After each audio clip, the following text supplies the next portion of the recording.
Je m'appelle Anne-Marie Thomeray, je suis la fondatrice de l'Ermitage.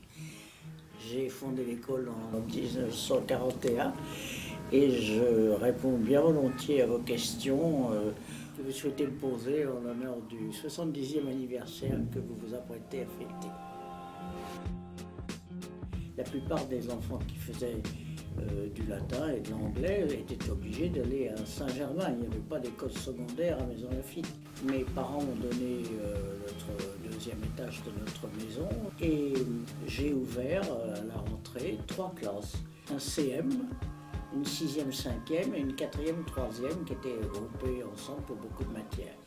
J'enseignais avec énergie l'anglais, le français, l'allemand, l'histoire, la géographie et le hockey sur gazon.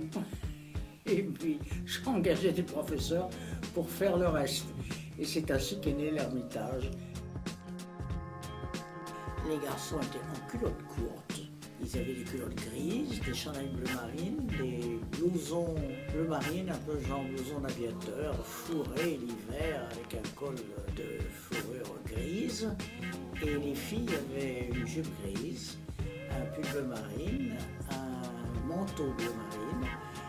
Et j'ai oublié de dire, les garçons avaient une cravate.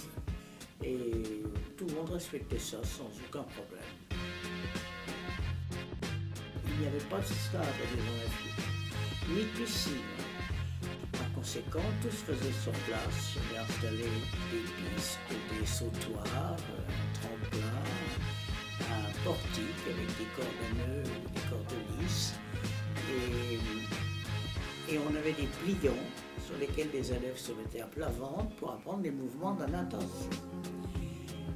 C'était évidemment pas une époque aussi facile que maintenant pour faire du sport, mais c'était très agréable quand même. Le 46 avenue Aiglé a été ouvert pour l'Ermitage en 1944.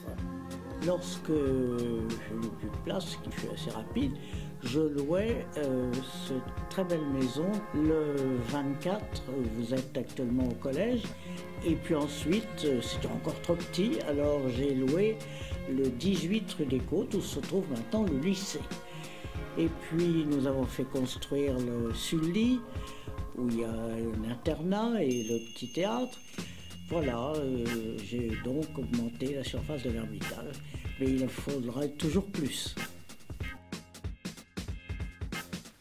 L'Ermitage fut d'ailleurs la première école dans la région parisienne à inscrire dès 1970 l'anglais obligatoire dans les petites classes et à rechercher, faire régulièrement tous les étés des échanges avec des écoles anglaises et irlandaises.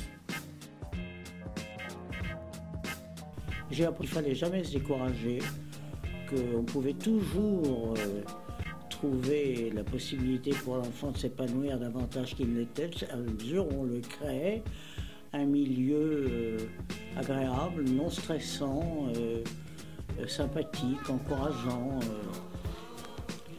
Je souhaite que la vie de l'Ermitage s'écoule aussi agréable, aussi bénéfique, aussi sympathique qu'elle s'est écoulée de mon temps.